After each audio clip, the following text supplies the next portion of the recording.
Түз эфирде жаңылыктардын түшкү топтому, саламатсыздарбы? Мамлекеттик бажы кызматы 6 адамдын жана жеке компаниянын 3 өкүлүн кармады. Бул тууралуу Улуттук коопсуздук мамлекеттик комитетинен билдиришти.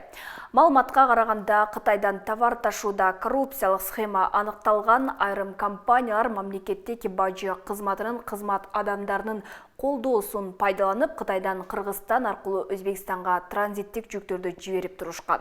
Бирок товарлар Кыргызстандын аймагына бажылык тарифтөөсүз түшүрүлүп, жасалма бажы декларациясы жана бажы идентификациялоо каражаттары менен пломбаланган бош жүк ташуучу унаалар Өзбекстанга кирип турган.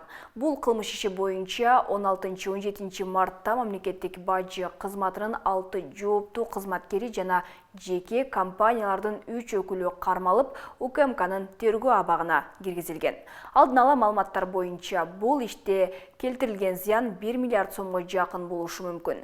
Белгилүү болгондой, бажы кызматкерлери менен жеке компаниялардын өкүлдөрүнүн арасында жогорку кызматтагы адамдардын жакындары бар.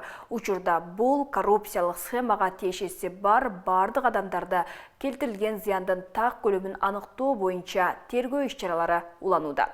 Бул кылмыш иши боюнча тергөө иштери УКМКнын төрагасы Камчыбек Ташиевдин жеке көзөмөлүндө.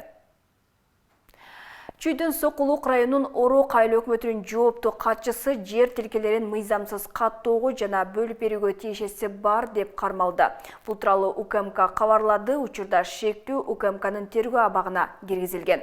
Ага кылмыш жаза кодексинин 337-беренеси кызмат абалынан кыянаттык менен пайдалануу жана 379-беренеси документтердин жасалмасын жасоо боюнча кылмыш иши козголду. Кызматкердин жашаган жеринде издөө иш-чаралары жүргүзүлгөн, анын натыйжасында жазуучу машина, ага керектүү кагаздар, жер тилкелерин бөлүп берүү боюнча даяр чечимдер, эски үлгүдөгү Орок айыл өкмөтүнүн жана Сокулук архитектура жана шаар курулуш башкармалыгынын мөөрү басылган. А4 үлгүсүндөгү кагаз жана буюмдар табылып алынган деп жазылган маалыматта. Учурда расмий документтерди мыйзамсыз даярдаганга тиешеси бар дагы башка адамдарды аныктоого багытталган иш-чаралар жүрүп жатат.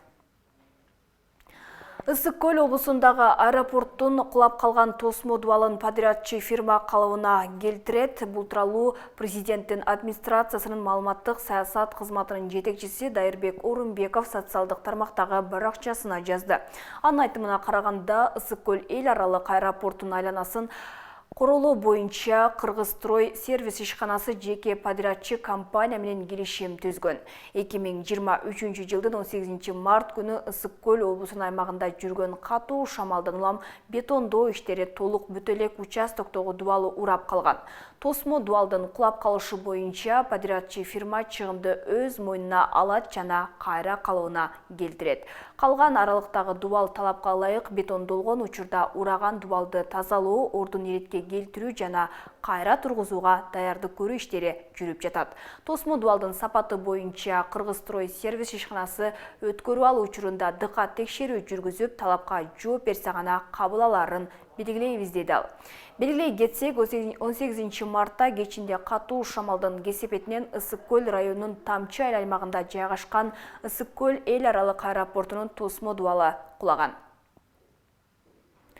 Кыргызстанда Коргоо министрлигинин атайын багыттагы күчтөрүнүн Канжар X деп аталган Кыргыз-Индия машыгуусу жыйынтыкталды. Бул тууралуу мекеменин маалымат кызматы билдирип, машыгуудан сүрөттөрдү жарыялады. Биргелешкен машыгуунун планы боюнча тактикалык тоо аскердик медициналык угатуу даярдыгы, чабуул учурунда имараттын ичиндеги аракеттердин тактикасы жана экстремалдык шарттарда аман калуу техникасынын практикалык сабактары өткөрүлдү. Министрликтен Кыргызстан менен Индиянын коргоо ведомстволорунун ортосундагы атайын багыттагы бөлүмчөлөр менен Канжар X машыгуусу жыл сайын өтөрүн билдиришти. Былтыркы жылы машыгуу Индияда өткөн, бул жылы аталган ок машыгуу Кыргызстанда 9 мартта башталган. Анын максаты ар кандай кырдаалдарда атайын тапшырмаларды аткарууда эки өлкөнүн бөлүмчөлөрүнүн күчүрмөн ыраттуулугун, өздүк курамдын талаа көндүмдөрүн жогорулатуу, ошондой эле алдыңкы тажрыйбалар менен алмашуу. Түркиянын түштүгүндөгү Хатай провинциясынын Яладагы аймагынын жээгинде күчү 4,1 балга жеткен жер титирөө болду. Бул тууралуу жергиликтүү массалык маалымат каражаттары жазышты. Маалыматка ылайык жер титирөө кечээ 19 мартта жергиликтүү убакыт боюнча саат 11:44 катталган. Жер титирөөнүн очогу Хатай облусунун Яладагы районунан 95 км алыстыкта жайгашкан. Очогу жер ортолук деңизинин түбүндө 7 км тереңдикте болгон. Эскерте кетсек, өткөн айдын башында 6 февралда таңга жук Түркия менен Сириянын аймагында очогундагы күчү 7,8 балга жеткен катуу жер титирөө болуп, андан көп өтпөй эле күчү 7,6 балга жеткен экинчи жер силкинөө орун алган. Жаратылыш кырсыгынан Түркиянын бир нече шаары кыйроого учурап, көптөгөн курмандыктарга алып келди.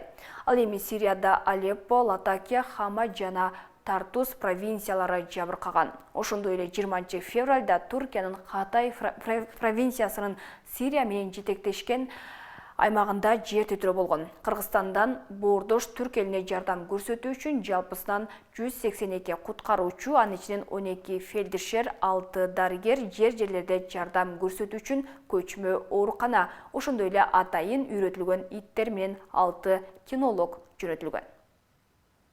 Мына ушундай кабарлар түшкү жаңылыктардын негизги топтомун түздү. Кайрадан эфир аркылуу амандашканча саламатта калыңыздар.